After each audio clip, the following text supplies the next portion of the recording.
I planned to read my Bible. I was sitting there at my kitchen table, ready to do exactly that. But here I was, distracted. This led me then to ask the question that changed everything for me with regards to my devotional life. I went from struggling with shallow devotions without any real depth to really asking this one question that then started to change everything for me from a devotional point of view. And it can do the same for you as well. When I asked this question, the answer really disturbed me because I really started to see for the first time just who I am. The fact that I'm not as godly as I might have thought I was. In fact, what I saw as I asked this question, the question was this: why don't I want to read my Bible today?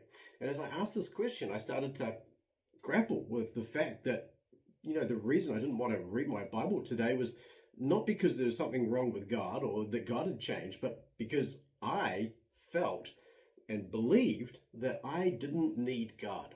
And that is obviously wrong. In fact, what had happened is I believed the deceptions of my own heart, my flesh, which was lying to me, telling me something that is not true, and effectively I was committing idolatry. And so this began for me a journey to be able to change my whole devotional life so that I could get a lot more out of it, have a much richer and enjoyable and satisfying devotional life, and so that really I could be changed into the likeness of Christ by using just small consistent steps on a daily basis with regards to my devotional life. So let me tell you what the 3 tweaks were that I made, just 3 little tweaks that I changed that made a huge difference to me, and I think will make a huge difference to you. The first thing is that I set aside actual time. What I'd been doing up to this point was I'd been rushing through my Bible reading. So I had a Bible reading plan and I'd read through the Bible in a year a few times. But here's the thing, what I found was that my Bible reading took about as long to complete as it took me to read that plan. So my Bible reading plan was actually creating this rushing kind of thing, and my Bible reading became like a task to tick off. And so as a result, I just flew through that time and didn't really get a whole lot out of it because really it was just a task to tick off. But when I changed that to actually saying, okay, I'm going to give myself 15 minutes, if I'm reading 2 to 3 chapters, I can easily read 2 to 3 chapters of the New Testament or Old Testament even in English in that time without any challenge whatsoever. And so that's what I did. This was before I learned Greek and Hebrew. So this is what I did. I actually started to put aside a set of time, and then I would read with that time, and that would give me more time to actually be able to spend thinking carefully about what I would do with that time and then using that time well. No longer is my devotional reading just a thing to tick off. Now it's a period of time in which I'm going to perform several different things. Now, I didn't have a list of all the several things at the time, but now I've actually developed a really good structure around this. Now, at the time, I didn't have a really good structure to implement at that point. But this was the second tweak. The second tweak that I made was to actually implement some really good structure that would help me use that time really well. And I started with that question. If I don't want to get to this time, if I get to that time, make it available for myself, and I don't want to use that time to read the Bible or pray, then that's the first thing I need to do. I need to address my heart. And so the first thing I do then is use a journal, and I've gone back and forth between paper journals and electronic journals over the years. But I use a journal to actually write down, where am I at right now? Where's my heart at? Do I want to pray? Do I not want to pray? Do I want to read? Do I not want to read? And why? And so if I don't want to read, if I don't want to pray, I ask that hard question again to say, I don't want to do this because, and then I write the answer to that. And that gets me then to this point where I'm actually saying, well, God is worthy of my affections, and therefore I can confess to the Lord, Lord, you are worthy of more than this. Please forgive me. Cleanse me from this. Change my heart. Help me to have desires that are worthy of your greatness, your holiness. And so that's where I start now in my devotional time. The next thing I do to help me prepare my heart as well is to ask myself, well, how's the Lord been gracious to me? How has he shown me his mercy and goodness?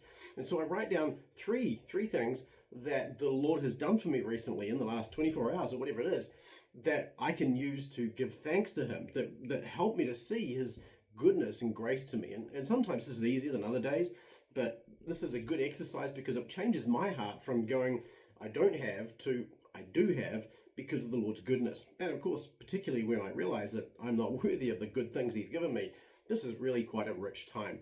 And the third tweak that I made as I wanted to get a deeper and richer devotional life was really to add Greek and Hebrew. And you might go, yawn, okay, I'm never going to do this, but let me just hear me out here, because this was a game changer for me. And I'm confident, because I've seen this with other people, this is a game changer for those who embark on this journey to learn the languages. And there's a number of reasons for this. The first one is that, of course, when we read in English, we just scream through the text. We can read. If you can read pretty well, you can read pretty well, and you just tend to go through things pretty quickly, and of course you're familiar with it, and that makes it nice and easy just to breeze on through.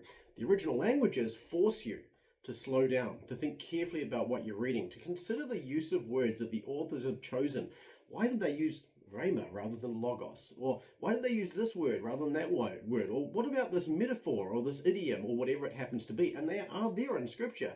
But of course, they're often just glossed over in English and you don't get to see them. So the first thing that Greek and Hebrew does is it helps you to see a lot more texture in the text. It takes your reading to a new level, because now you're starting to slow down, read more carefully, take note of what's being said.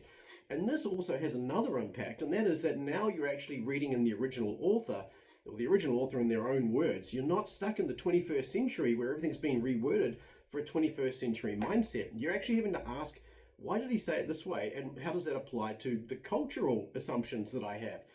For instance, in Philippians chapter 4, Paul makes a number of statements in there that lead you to think that he's actually referring to, or the relationship between the Philippian church and him.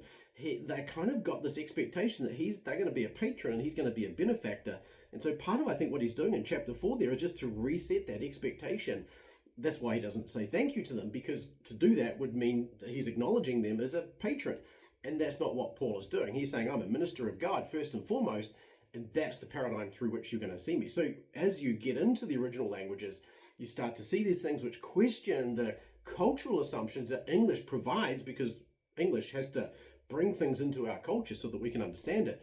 And so we get this, we have to see the text as the original authors actually intended for it to be. So we get out of our 21st century mindset and get into the first century mindset. And this means, of course, you can tell even just as I'm saying this, that you're asking different questions of the text than what you would otherwise ask of the text. Now you're not asking, what does this word mean? And why does this translation translate it differently? Now you're saying, oh, he's using this word, and I've seen how this word is used elsewhere.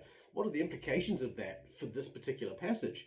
So that's the third thing. And of course, there's much more to it than this, because now that you can read Greek or Hebrew, whatever it is, or both even, you're actually able to use more resources. You could use grammars, exegetical commentaries, exegetical summaries, academic works that use the original languages, and many more things that you wouldn't otherwise be able to use and bring to bear in your devotional time. And this means that your devotional time is so much richer because of your knowledge of the languages. And even just a cursory knowledge of the languages can start to yield these. But of course, the better you know the languages, the more the insights are going to come. So to do this, of course, it doesn't mean a huge amount of time, because if you're already setting aside a block of time for your devotional time, you can start by just adding 15 minutes and use that to learn a little bit of Greek. And this is really where you want to have a programmatic approach, a systematic approach to learning Greek, which is what we do in Biblical Mastery Academy. But the point here is that if you spend just a little bit of time at the end of your devotional time, adding on the original languages is pretty achievable. And you can expand that time based on your need and your desire as you grow in the knowledge of the languages. So if you struggle with your devotions and you really want to take it to the next level, I really want to encourage you to try these things. Have a go at putting aside a set amount of time. Use the structure that we just talked about a moment ago to structure your time, to approach your heart well, and then consider adding the languages as well if you really want to take it to a whole new level again. And if you are interested in getting more information about this is actually a real condensed summary of some stuff I did last week. I have a 2-page summary of all of this, which you can download for free. I'll leave the link just here so you can go download that. But thanks so much for watching. And let me know in the comments below, what do you struggle with the most in your devotional time? And is there something in this video that's helped you, or in this 2-page paper that's helped you with this? Let me know in the comments below. I'd love to hear from you there. Thanks so much for watching. Look forward to seeing you in the next one.